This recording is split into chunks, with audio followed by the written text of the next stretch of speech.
everybody knows from which movies these pictures are. Hi, I am Jean, and if you ask me what one of my favorite movies is, my instantaneous answer to you will be The Good, the Bad, and the Ugly, a film by director Sergio Leone, released in 1966. It's a Western classic, and it's a movie of all time. I am sure I am not the only one who gets excited about it. I have been watching this movie over and over, and every time I did so, I discovered new interesting details, however small they could be, especially in the final shootout scene at Sand Hill Cemetery. There are a lot of things that I can talk about. That scene, one of the most famous around the world, is also the scope of this brief presentation.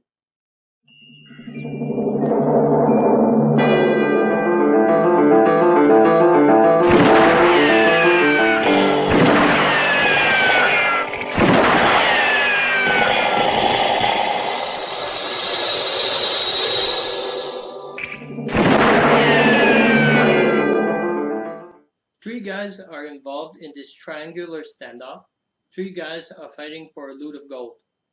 The man with no name, who is called Blondie throughout the film, often says only a few words. Played by Clint Eastwood, is the good.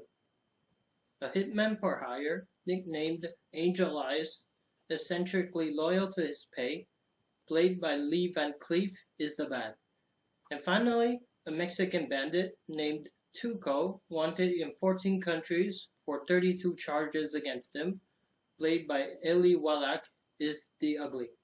They form from uneasy alliances to intense rivalries to find the assumed hidden Confederate gold.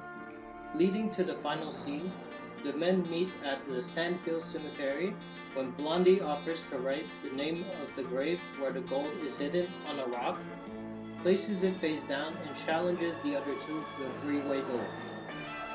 How could director Sergio Leone avoid creating a scene when three guys, engaged in a showdown, keep staring at each other for 5 minutes without boring the audience? Well, he has several tricks and assets in hand that help him promote his Italian-style Western movie, or Western spaghetti if you like, to the international stardom. For some minutes that seem like ages, they are looking at each other from their corners of an equilateral triangle. The movie director must have mathematically calculated their positions when placing the characters at the vertices of a triangle with three congruent sides.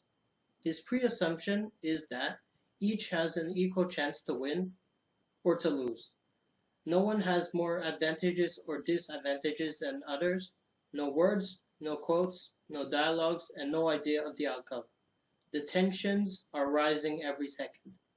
Sergio Leone skillfully uses the camera and shoots the pictures from different angles, initially showing the character in full body view, then slowly moving closer to their hands by their guns to their facial expressions, tense or emotionless, and finally only a close-up of their eyes. As the camera was circularly snapped around, over and over while getting closer and closer, the audience sees more of the bat's face and hands. This gives the impression that he is the one who will draw his gun and shoot first. Who will actually shoot first, and who will be whose first target? Up to this point, people may think the ugly will probably shoot the bad, but on second thought, he may change his mind and shoot Blondie because, wanted or not, he has to gun him down to get the gold, while Blondie has the sense that Angel Eyes will shoot him first. Meanwhile, the bad is very well aware of the weak alliance between the good and the ugly. He has all reasons to worry for himself. They will surely kill him first. Blondie is emotionless, Tuco is nervous, but Angel Eyes is even more nervous than him. Too many uncertainties. Within the wink of an eye, someone can be departing to meet his maker. But again, who will that be? Sergio Leone got his magic wand in 1964, 2 years before the release of The Good, the Bad, and the Ugly, when he hired Ennio Morricone as his film composer. This association did not only help boost Sergio Leone's personal way of shooting scenes, but also expand the musical possibilities of film scoring on the world stage.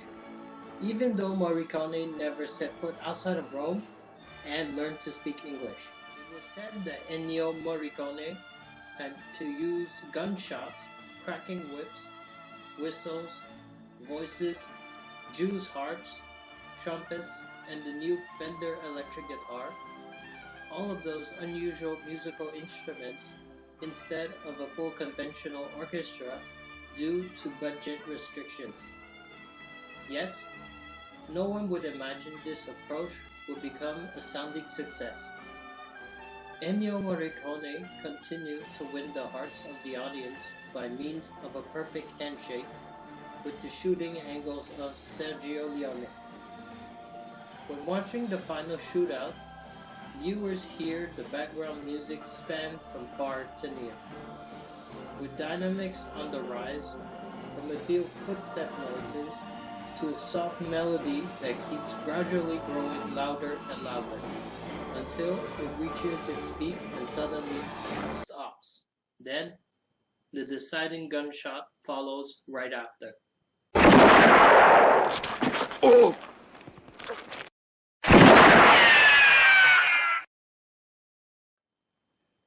I see no need to tell what the outcome of the duel is, as I am sure everybody already watched this movie. With this review, I just want to recall a few factors that determine the success of a movie. A movie of all time, even though production costs were very low, even though at the time when the film was released, neither director Sergio Leone nor music composer Ennio Morricone were well known. Sergio Leone was a wizard of the silver screen, with sharp shooting angles, and Ennio Morricone was a talented musician with an amazing conducting baton.